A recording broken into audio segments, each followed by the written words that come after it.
নমস্কার। রম্য গল্পমালায় সকল শ্রোতাবৃন্দকে জানাই স্বাগত।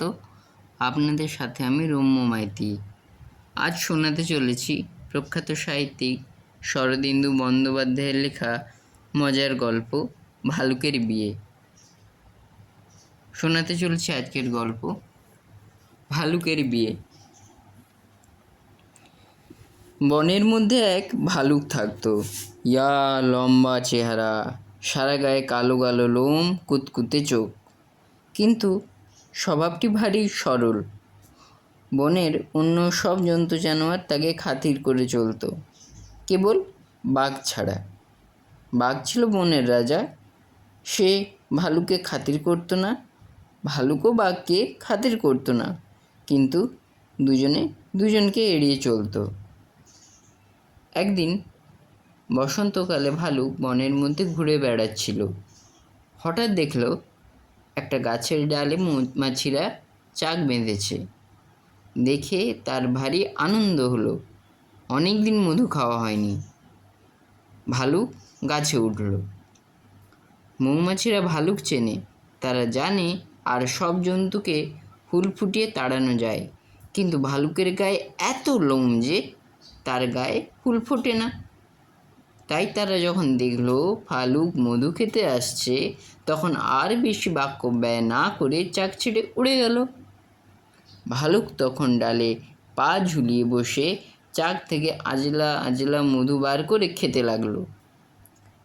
এক পেট মধু খেয়ে ভালুক যখন গাছ থেকে নামলো, তখন তার প্রাণে ভারী ফুর্তি।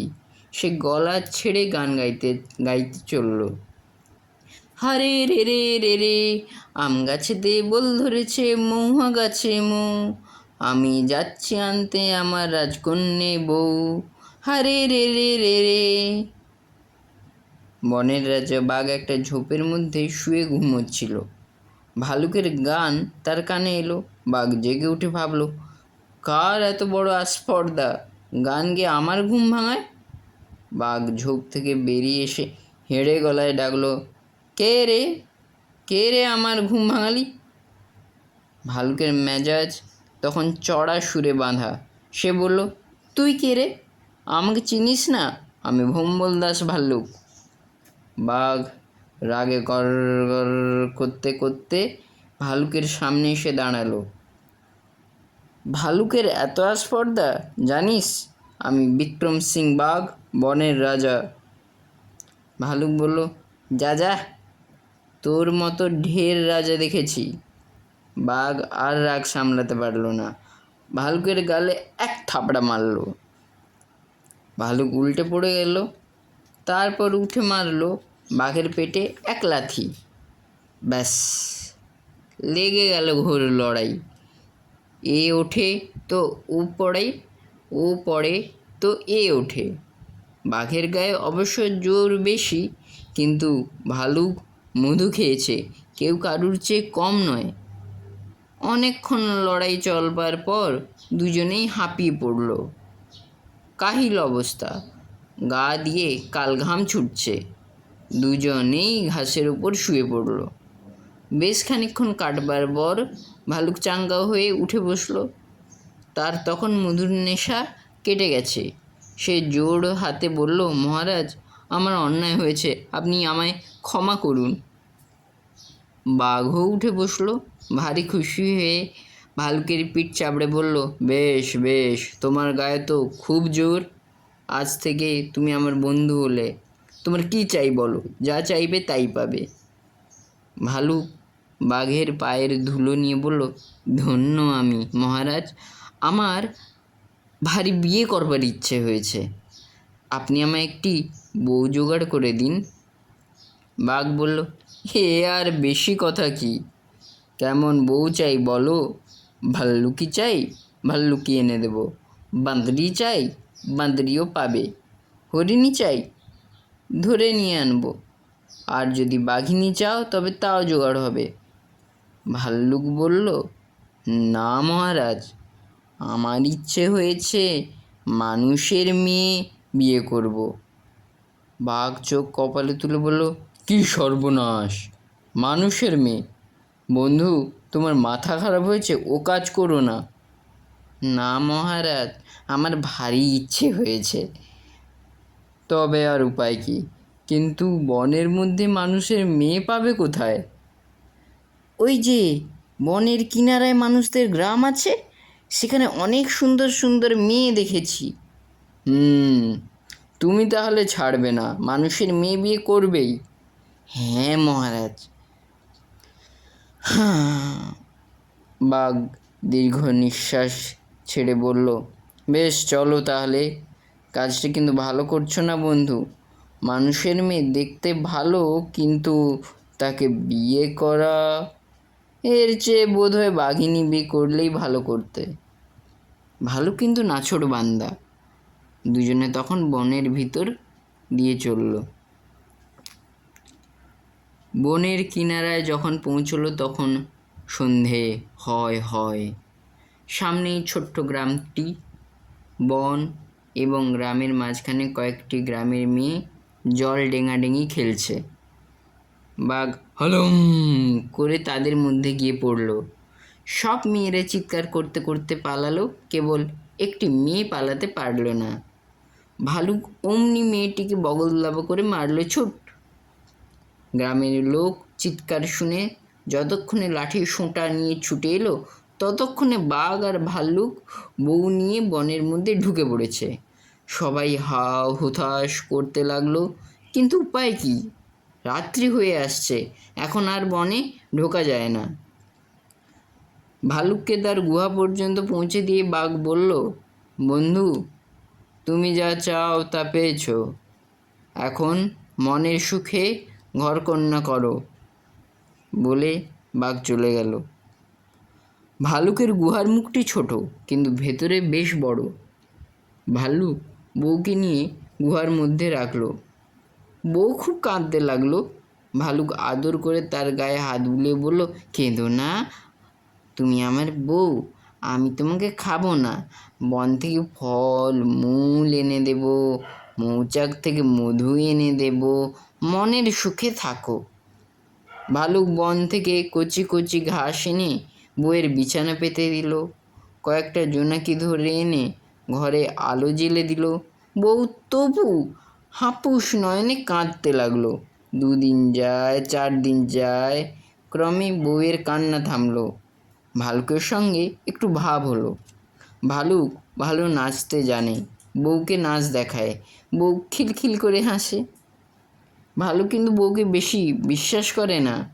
সে যখন ফলমূলের খোঁজে গুহা থেকে বের হয়, তখন গুহার মুখে ভারী পাথর চাপা দিয়ে যায়, যাতে বউ না পালায়।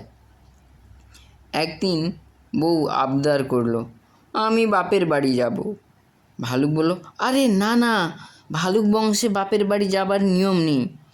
বউ অমনি পা ছড়িয়ে বসে কাঁদতে শুরু হলো, আমি বাপের বাড়ি যাব, ঘাসের বিছানায় শুয়ে আমার গা কুটকুট করে। ভালুক ব্যস্ত হয়ে বলল, তা তোমার জন্য শিমুল গাছ থেকে তুলো পেড়ে আনবো, তুমি তুলোর বিছানায় শুও। বউ কাঁদতে কাঁদতে বললো, শুধু তুলোর বিছানায় শুয়ে কী হবে, কাঁচা ফলমূল আমি মুখে দিতে পারি না। ভালুক বলল, সে কি কথা, ফলমূল খেলে গায়ে জোর হয়, এই দেখো না আমার গায়ে কত জোর। বনের রাজা যে বাঘ, তাকে আসমান দেখিয়েছিলুম। বউ বলল, ও আমি খাবো না, উপোস করবো তবু খাবো না। ভালুক ভারী মুশকিলে পড়ে গেল, বলল, তবে কি খাবে? বউ বলল, ভাত, ডাল, চচ্চড়ি। আরে সর্বনাশ! ভালুক মাথায় হাত দিয়ে বসলো। বনের মধ্যে ভাত, ডাল, চচ্চড়ি কোথায় পাবে সে? একটা গাছের ডালে কাক বসে মজা দেখছিল। সে বলল, ও ভালুক, গায়ে যাও না, গায়ে ডাল, ভাত, চচ্চড়ি পাবে। ভালুক বলল, সে আমিও জানি, কিন্তু গায়ে যাই কি করে, গেলেই যে ঠেঙিয়ে মারবে। কাক বলল, বালাই ষাট, ঠেঙিয়ে মারবে কেন? তুমি গাঁয়ের জামাই, তোমাকে জামাই আদর করবে, যাও যাও বলে ঠোঁট বেঁকিয়ে হাসতে লাগলো। ভালুক বলল, না বাবা, ওদিকে আর যাচ্ছি না। বউ গিয়ে বিছানায় শুলো। খায় না দায় না, দিনে দিনে শুকিয়ে যেতে লাগলো। দেখে শুনে ভালুকের মনে বড় কষ্ট হলো। আহা, সত্যি তো, বউ গ্রামের মেয়ে, ভাত ডাল চচ্চড়ি না খেলে বাঁচবে কি করে? যার যা অভ্যেস। ভালুক বউকে বলল, আচ্ছা, আমি তোমার জন্যে গাঁ থেকে ভাত ডাল চচ্চড়ি আনতে যাচ্ছি। বউ উঠে বসলো, বলল, তুমি ভাত ডাল চচ্চড়ি কোথায় পাবে? ভাত ডাল চচ্চড়ি কি গাছে ফলে যে পেড়ে নিয়ে আসবে? ভালুক বলল, তবে? বউ বলল, ভাত ডাল চচ্চড়ি রান্নাঘরে তৈরি হয়। ভালুক বলল, ও বাবা, তবে থাক। বউ বলল, এক উপায় আছে। কি উপায়? আমাকে সঙ্গে নিয়ে চলো, আমি দেখিয়ে দেবো রান্নাঘর কোথায়। তখন তুমি ভাত ডাল চচ্চড়ি চুরি করে এনো। তোমাকে নিয়ে যাব, কিন্তু ভয় নেই, আমি তোমার সঙ্গে ফিরে আসব, ঠিক আসব। ভালুক তখন বউ নিয়ে গ্রামের পানে চলল। যেতে যেতে পথে বাঘের সঙ্গে দেখা। বাঘ বলল, কি বন্ধু, বউ নিয়ে কোথায় চলেছ? ভালুক বলল, শ্বশুর বাড়ি যাচ্ছি, বউয়ের বড় ভাত ডাল চচ্চড়ি খাবার ইচ্ছে হয়েছে, তাই ওকে নিয়ে যাচ্ছি। বাঘ বলল, বন্ধু, অমন কাজটি করো না, তার চেয়ে এসো বউকে ভাগাভাগি করে খেয়ে ফেলি। মানুষের মাংস একবার খেলে আর ভুলতে পারবে না, বলে বউয়ের দিকে তাকিয়ে ঠোঁট চাটতে লাগলো। ভালুক জিভ কেটে বলল, ছি ছি, অমন কথা বলতে নেই, বউ খেলে পাপ হয়। তবে যাও শ্বশুরবাড়ি, কাজটা কিন্তু ভালো হচ্ছে না। ভালুক বউ নিয়ে বনের কিনারায় উপস্থিত হলো। দুপুরবেলা, গাঁয়ের লোকেরা খেয়ে দিয়ে ঘুমোচ্ছে।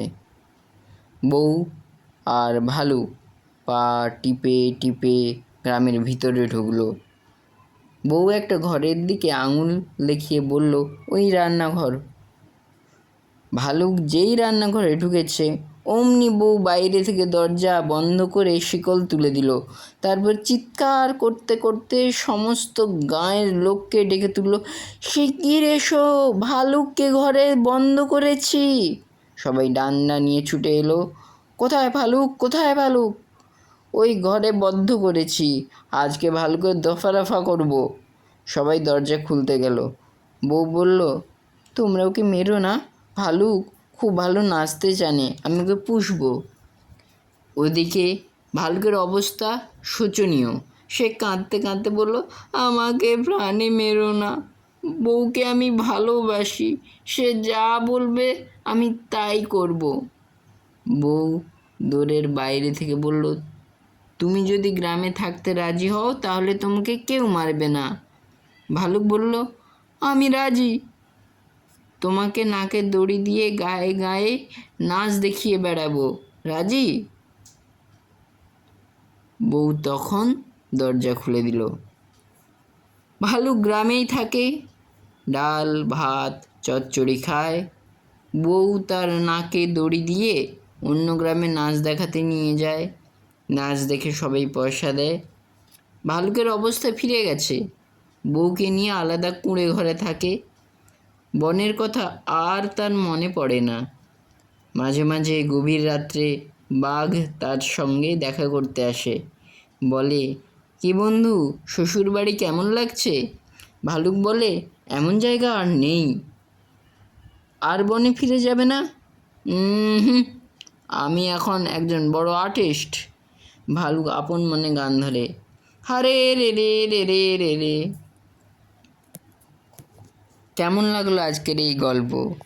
কমেন্ট বক্সে অবশ্যই লিখে জানান, এবং গল্পটি ভালো লাগলে প্লিজ লাইক এবং শেয়ার করতে ভুলবেন না। এ ধরনের আরও নিত্য নতুন নানা স্বাদের গল্প উপন্যাস শুনতে এখনই চ্যানেলটি সাবস্ক্রাইব করে নিন এবং আমার পাশে থাকুন। ধন্যবাদ।